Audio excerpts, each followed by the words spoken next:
ఈరోజు Juvvaladinne fishing harbour సందర్శన కోసం విచ్చేసినటువంటి గౌరవనీయులు మనందరి ప్రియమైనటువంటి మన నాయకులు మాజీ ముఖ్యమంత్రి వర్యులు శ్రీ వైఎస్ జగన్మోహన్ రెడ్డి గారికి, వేదికను అలంకరించినటువంటి పెద్దలందరికీ, ఈ కార్యక్రమంలో పాల్గొనడానికి విచ్చేసినటువంటి మీ అందరికీ ముందుగా పేరు పేరున చేతులు జోడించి హృదయపూర్వకమైనటువంటి నమస్కారాలు తెలియజేస్తున్నాం.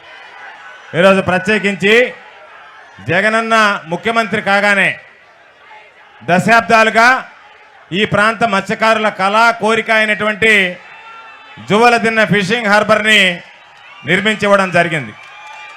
ఎంతోమంది ముఖ్యమంత్రులు పనిచేసినా, ఎంతోమంది మాటలు చెప్పినా జువలదిన్నె ఫిషింగ్ హార్బర్ని సంపాదించినటువంటిది ఒకే ఒక్కడు జగనన్న ఒక్కడే, జగనన్న ఒక్కడే, జగనన్న ఒక్కడే ఈరోజు జువలదిన్నె ఫిషింగ్ హార్బర్ని సాధించి ఈరోజు మనకు అందించడం జరిగింది.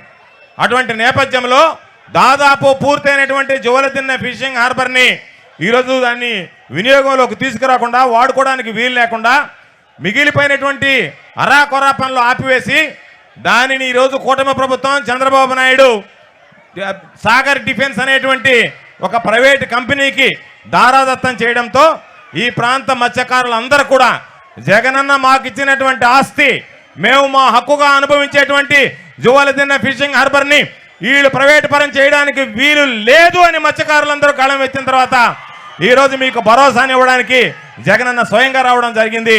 కాబట్టి మీరందరూ కూడా ఈ కార్యక్రమం ఎర్రటి ఎండను సైతం లెక్క చేయకుండా జగనన్నతో కలిసి రావడం జరిగింది. ఎవరు ఎన్ని ఆంక్షలు పెట్టినా ఒకటే విషయం గుర్తుంచుకోవాల్సింది, మనకి వారసత్వంగా వచ్చినటువంటిది జగనన్న గుండె ధైర్యం.